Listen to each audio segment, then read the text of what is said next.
सर्वांना नमस्कार. मी राहुल कर्डिले, जिल्हाधिकारी नांदेड.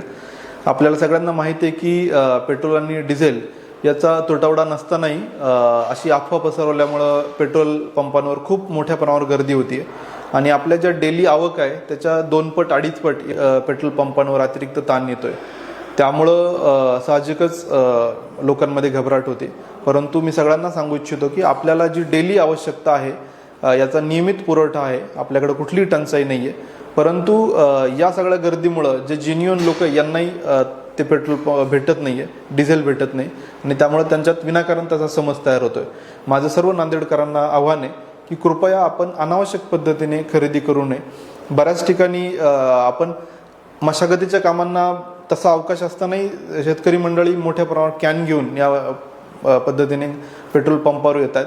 तर हे पण आम्ही पेट्रोल पंप चालकांना आवाहन केले की कुठल्याही वेगळी किंवा सुट्या पद्धतीने कॅनमध्ये अशी कुठलीही विक्री आपण करू नये. तर हे आवाहन केल्यानंतरही काही ठिकाणी आम्हाला असं लक्षात आलं की अजूनही ती गर्दी आहे. त्यामुळेच आम्ही आज रेशनिंगचा निर्णय घेतला आहे. ज्या आपल्या मोपेड आहेत, म्हणजे गिअर विरहित दुचाकी आहे, त्यांना 200 रुपये, गिअर असलेल्या गाड्यांना दुचाकींना 300 रुपये आणि 4 चाकी वाहनांना 1,500 रुपयापर्यंतच आपल्याला इंधन देता येईल, असं आम्ही आज सर्व पेट्रोल पंप चालकांना ऑर्डर इश्यू करतोय. आणि परत एकदा आवाहन करतोय की कृपया आपण आपलं जे नॉर्मली आपण ज्या पद्धतीने वागतात त्याच पद्धतीने आपलं सुरळीत ठेवा. आपल्याकडं पुरेसा साठा आहे, पुरेशी आवक आहे. फक्त ती प्रचंड अतिरिक्त डिमांड विनाकारण निर्माण झाल्याने अशा प्रकारचं पॅनिक तयार होतंय. ते कृपया आपण टाळावं. धन्यवाद.